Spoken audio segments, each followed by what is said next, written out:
Hey everybody, thought I'd just do a quick catch up. I love the storytelling era that we're living in. I don't know that there's ever been a time like it in history.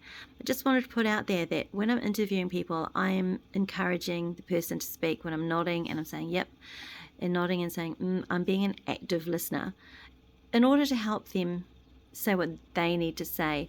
But I don't necessarily agree with everything that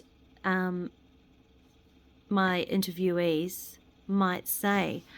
If I really disagreed with them, generally I wouldn't interview them, but usually I find that there's some gem there. There's something to pick up, and for different people, it'll be different things. So I thought I'd say that my philosophy is just to let people speak and listen, assuming that everybody on YouTube and on Facebook are adults, and that you can decide yourself. I am a forthright person. I'm bold. I am not violent, and I'm not seeking violence. I love the fearless witnesses that are coming forward. Whistleblowers are some of my most favourite people, aside from my children. Whistleblowers are right up there.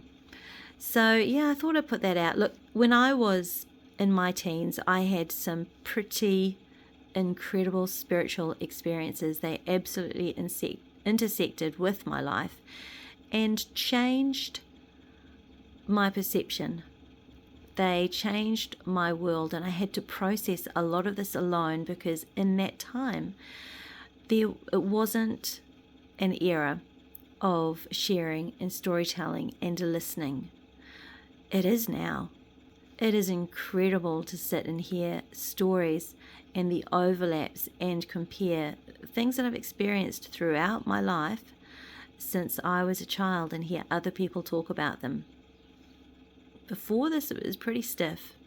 It was as though the mainstream media had a central position and triangulated all of us off into our own spaces in our homes and communities, and with slight differences, pretty much the same messaging. Sometimes it was deliberately divisive messaging, and that still happens, fed to everybody. And you'd meet people in the street and you'd all be talking about the same things, thinking that you'd found agreement and that this was it, but no, you're all on the same diet. Whereas now you can, if you've got questions and things are coming up and you go looking for answers, you can do it anonymously without being ridiculed.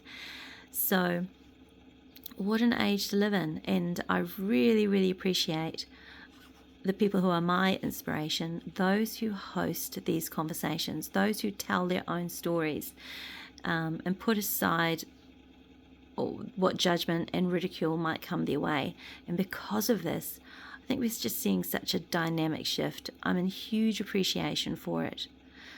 I do believe that probably social media may have been created somewhat to gain an insight into what everybody else was thinking, to know who's who, to get information on people, to go into these big AI platforms that, I've looked into, that it's very likely being constructed where we have, they're not our avatars, there's a wannabe avatar within these things, loaded 100% with so much digital information about us, so that they can have a template for changing this or applying this to parts of the population, a tool of control and decision making, basically. I think that was meant, but what I'm seeing is it's like the fire has leapt the hearth, because listening to people's stories is so life-affirming.